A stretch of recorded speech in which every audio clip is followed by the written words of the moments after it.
மலையூர் என்ற கிராமத்துல கந்தசாமின்னு ஒருத்தர் வாழ்ந்து வந்தாரு. அவரு வாழ்க்கையில மிகப்பெரிய தப்பு பண்ணிருக்காரு. அந்த தப்ப நினைச்சு தினமும் ரொம்ப மனசு வருந்திட்டே இருந்தாரு.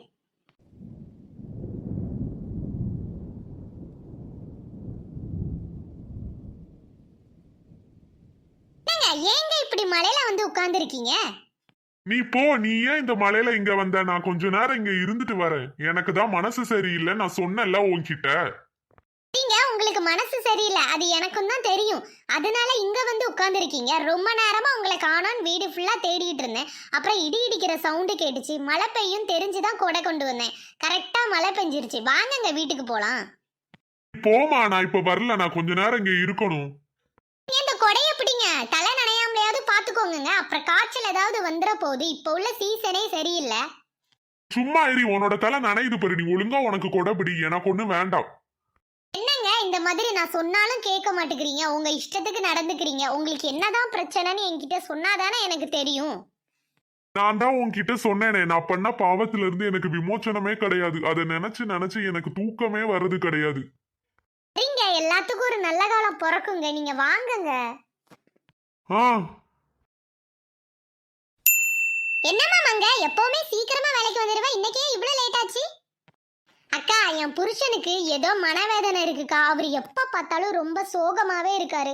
அவரை பார்க்கவே எனக்கு கஷ்டமா இருக்கு. நேத்துலாம் வீட்டுக்கு வர ரொம்ப லேட் ஆயிடுச்சு. என்னடான்னு போய் பார்த்தா மலையில போய் அந்த காட்டுக்குள்ள போய் உட்காந்துருக்காருக்கா. அவரை சமாதானப்படுத்தி என்னால கூட்டிட்டு வர்றதுக்கே முடியல. அதான் என்ன பண்ணனே தெரியலக்கா. மங்க, உனக்கு ஒரு விஷயம் தெரியாதா? நம்ம ஊருக்கு புதுசா ஒரு சாமியார் வந்திருக்காரு. அந்த சாமியார் கிட்ட போய் என்ன கவலை இருந்தாலும் அதுக்கு அவரு சூப்பரா ஒரு விஷயம் சொல்றாரு. அந்த விஷயத்த நம்ம பண்ணா போது நம்ம கவலையெல்லாம் தீந்துருமா. அப்படியாக்கா? எங்க இருக்காரு அந்த சாமியாரு? கீழக்கரை வீதியில தான் அவர் இருக்காரு. அவர்கிட்ட உன் புருஷனை கூட்டிட்டு போய் எல்லாம் சரியாகும். அப்படியா? சரிக்கா, நான் அப்ப அவர்கிட்ட சொல்றேன். அவரை போய் பார்க்க சொல்றேன். சரிம்மா. இந்த மனுஷன் இன்னும் சோகமா தான் இருக்காரு. என்னங்க சொல்லுமா, என்ன விஷயம்? உங்க கஷ்டத்துக்குலாம் ஒரு தீர்வு வர போதுங்க. தீர்வா? என்ன சொல்றவங்க? நம்ம ஊர்ல ஒரு ஞானி வந்திருக்காராம். அவர்கிட்ட போய் என்ன கஷ்டத்தை சொன்னாலும் அவர் ஒரு தீர்வு சொல்றாராம். அதை பண்ணிட்டா உடனே அது சரியாயிருமாங்க. நீங்க உடனே போங்க, அவரை போய் பாருங்க. அப்படியா? ரொம்ப சந்தோஷமா இருக்கு. நான் உடனே போறேன். பாவ மனுஷன் ரொம்ப வருத்தப்பட்டு இருந்தாரு. போயிட்டு நல்லபடியா வரட்டும். இவ்வாறு தம் மனைவியோட பேச்சை கேட்டு ஞானியை சந்திக்க உடனே வந்தாரு. நீங்களும் இந்த சாமியார் தான் பார்க்க வந்திருக்கீங்களா? ஆமா, நானும் இவரை தான் பார்க்க வந்திருக்கேன்.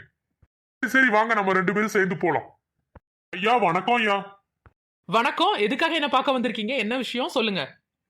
ஐயா, நான் ஒரு பெரிய பாவம் பண்ணிட்டேன். அந்த பாவத்துல இருந்து எப்படி விடுபடுதுன்னே தெரியல. இதை நினைச்சு நினைச்சு எனக்கு டெய்லி தூக்கமே வரல. அதனால அந்த பாவத்துக்கு ஏதாவது எனக்கு விமோச்சனம் கொடுங்க ஐயா. சரிங்க ஐயா, 2வதா இருக்கால். நீங்க எதுக்காக வந்திருக்கீங்க?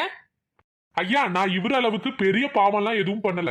ஏதோ சின்ன சின்ன பொய் சொல்லியிருக்கேன். சின்ன சின்ன ஏமாத்து வேலை எல்லாம் பண்ணியிருக்கேன். இது என்ன அவ்வளோ பெரிய குத்தமா தண்டிக்கிற அளவுக்கு? சரி, பெரிய பாவம் பண்ணிருக்க நீங்க போயிட்டு ஒரு பெரிய கல்லை தேடி கொண்டு வாங்க. சின்ன பாவம் பண்ணிருக்க நீங்க போயிட்டு சின்ன சின்ன கற்களா நிறைய எடுத்து ஒரு மூட்டை நிறைய கொண்டு வாங்க. சரிங்கய்யா. எவ்வளவு இடம் தேடிட்டோமே, இன்னும் ஒரு பெரிய கல் நம்ம கண்ணிலே படலையே. இதோ இருக்கு பெரிய கல்லு. இதை எடுத்துட்டு போயிட்டு ஞானிட்ட கொடுக்கலாம். சரி, நம்ம இங்க இருந்து போலாம். சப்பா, எவ்வளவு இடம் தேடி திரிஞ்சு நிறைய கற்கள்லாம் எடுத்தாச்சு. இதுலயும் கொஞ்சம் கல் இருக்கு. எல்லாத்தையும் சேர்த்து இந்த மூட்டையில கட்டி சாமியார்ட்ட கொண்டு கொடுக்கலாம். எப்பா, எவ்வளவு கஷ்டமா இருக்கு. நான் சொன்ன மாதிரியே எடுத்துட்டு வந்துட்டீங்களா? ஆமாங்க ஐயா, ரொம்ப இடத்துல தேடி திரிஞ்சு எப்படியோ எடுத்துட்டு வந்துட்டோம். சரி, இப்ப நீங்க என்ன பண்றீங்கன்னா இதை எங்க எடுத்தீங்களோ அந்த இடத்துலயே கொண்டு போய் போட்டுட்டு வந்துருங்க. என்னையா சொல்றீங்க? கல்ல கஷ்டப்பட்டு எடுத்துட்டு வந்தேன், இப்ப அங்கேயே கொண்டு போட சொல்றீங்களே. நீங்க நான் சொன்னதை செய்யுங்க, உங்களுக்கு அப்புறமா தெரிய வரும். சரிங்க ஐயா. ஞானி சொன்ன மாதிரி எடுத்த இடத்துலயே கொண்டு இதை போட்டுட்டு வந்துடலாம். எதுக்காக எடுத்த இடத்துலயே போட சொன்னாங்கன்னே தெரியல. சரி, இங்கதான் நம்ம எடுத்தோம், இங்கேயே போட்டுருவோம். ஐயா, நீங்க சொன்ன இடத்துலயே கொண்டு போட்டுட்டு வந்துட்டேன். நல்ல விஷயம் தான். என்ன, நீங்க இன்னும் கொண்டு போடலையா? ஐயா, இவரு பெரிய கல் எடுத்துட்டு வந்தாரு. அதனால ஈஸியா கொண்டு போட்டுட்டு வந்துட்டாரு. நான் சின்ன சின்ன கற்களா ஏதேதோ இடத்துல தேடி திரிஞ்சு எடுத்துட்டு வந்தேன். இதெல்லாம் எடுத்த இடத்துல போட சொன்னா எனக்கு எப்படிங்க போட முடியும்? ரொம்ப கஷ்டம் ஐயா. முடியாது தானே. இவரு பெரிய தப்பு பண்ணியிருக்காரு. அதை நினைச்சு மனசு ரொம்ப வருந்தி என்கிட்ட வந்து கேட்டாரு. அவருக்கு நான் ஏதாவது பரிகாரம் சொல்லுவேன், அவர் அதுல இருந்து விடுபடலாம். ஆனா நீ சின்ன சின்னதா நிறைய தப்பு பண்ணியிருக்க. நீ என்னென்ன தப்பு பண்ணிருக்கேன்னு உனக்கே தெரியாது. உன்னால யாரெல்லாம் பாதிக்கப்பட்டிருக்காங்கன்னு உனக்கு தெரியாது. அதை நினைச்சு நீ வருத்தப்படக்கூட இல்லை. உன்னால எப்படி இதுல இருந்து விடுபட முடியும்? இவருக்கு சுலபமா அதுல இருந்து விடுதலை கிடைச்சிரும். ஆனா உனக்கு என்னைக்குமே அதுல இருந்து விடுதலை கிடைக்காது. சிறுதுள்ளி பெருவெள்ளம். சிறுதுளி பெருவெள்ளம். இந்த ஸ்டோரி உங்களுக்கு பிடிச்சிருக்கா மக்களை? பிடிச்சிருந்தா நம்மளோட டீட்டெயில் சேனலை சப்ஸ்கிரைப் பண்ணிக்கோங்க.